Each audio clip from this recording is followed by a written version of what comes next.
بسم اللہ الرحمن الرحیم۔ السلام علیکم ورحمۃ اللہ وبرکاتہ۔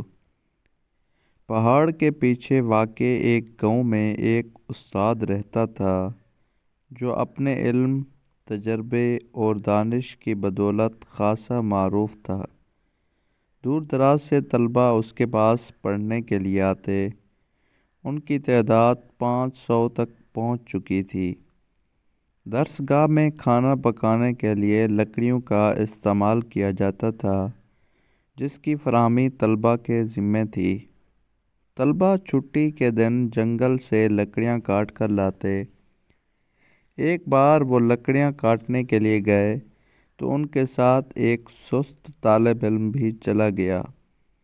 طلباء جنگل میں پھیل گئے۔ سست طالب علم نے کچھ فاصلے پر ایک درخت دیکھا جو پتوں سے خالی تھا۔ وہ بہت خوش ہوا اور سوچنے لگا، باقی لڑکے درخت ڈھونڈ رہے ہیں جبکہ مجھے مل گیا۔ میں تھوڑی دیر تک سستا لیتا ہوں، اس کے بعد اٹھ کر شاخیں توڑ لوں گا۔ وہ درخت کے قریب چادر بچھا کر سو گیا۔ 1 گھنٹے بعد جب اس کے ساتھی اپنے گٹے لے کر واپس جانے لگے تو انہوں نے اپنے دوست کو سوتے ہوئے دیکھا۔ کچھ طلباء زور سے ہنسنے لگے۔ سست طالب علم جاگ گیا۔ اس نے اپنے دوستوں کو دیکھا تو بوکھلا گیا اور نیم کھلی آنکھوں کے ساتھ درخت پر چڑھ گیا۔ اس نے شاخیں کاٹنا شروع کی تو اسے معلوم ہوا کہ وہ پوری طرح خشک نہیں ہیں۔ اسی افراتفری میں ایک شاخ اس کی آنکھ میں لگی۔ اسے شدید تکلیف ہوئی۔ اب اس کا ایک ہاتھ آنکھ پر تھا اور دوسرے سے شاخیں توڑ رہا تھا۔ جیسے تیسے اس نے لکڑیاں جمع کی اور مدرسے پہنچ کر اپنا گٹھا باقی لکڑیوں کے اوپر پھینک دیا۔ طلباء نے اگلے روز قریبی گاؤں میں ایک تقریب میں شرکت کرنا تھی۔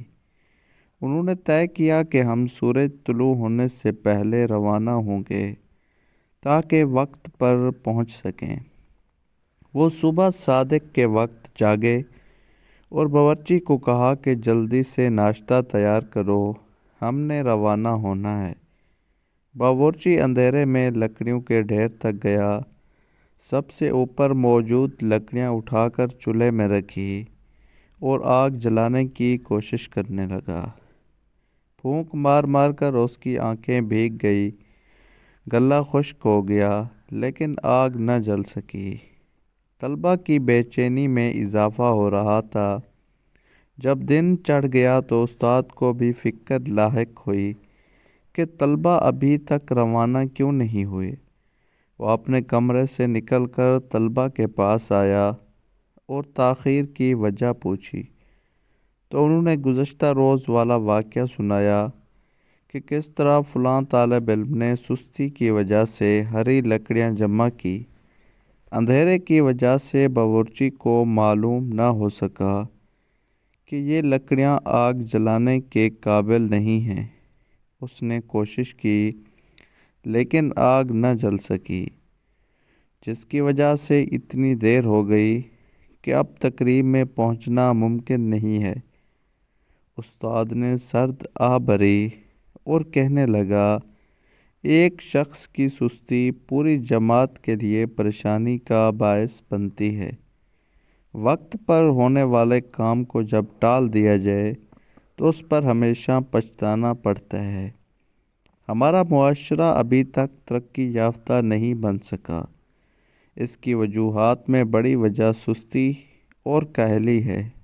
لوگوں کی اکثریت ایسی ہے جو وقت پر کام مکمل نہیں کرتی، اور جب کام ان کے سر پر آ پڑتا ہے تب وہ حرکت میں آتے ہیں۔ بجلی، گیس، ٹیلی فون وغیرہ کے بل ہوں، بچوں کی فیس ہو، امتحان کی تیاری ہو یا اس جیسے دیگر اہم کام، ہم انہیں آخری تاریخ تک مؤخر کرتے رہتے ہیں اور عین آخری لمحات میں انہیں پورا کرنے کے لیے بھاگ دوڑ مچاتے ہیں۔ نفسیات کے مطابق سستی یا کہلی ایک پیچیدہ رویہ ہے جو عام طور پر قوت ارادی کی کمی یا کام کو ناخوشگوار سمجھنے کی وجہ سے پیدا ہوتا ہے۔ سست اور کاہل انسان کے لیے کچ پٹاٹو کی اصطلاح بھی استعمال ہوتی ہے۔ اس سے مراد ایسا شخص ہے جو گھر آنے کے بعد صوفے میں لیٹ جاتا ہے، گود میں کھانے پینے کی چیز رکھ کر ٹی وی دیکھتا رہتا ہے اور اپنا وقت بے مقصد کاموں میں خرچ کرتا ہے۔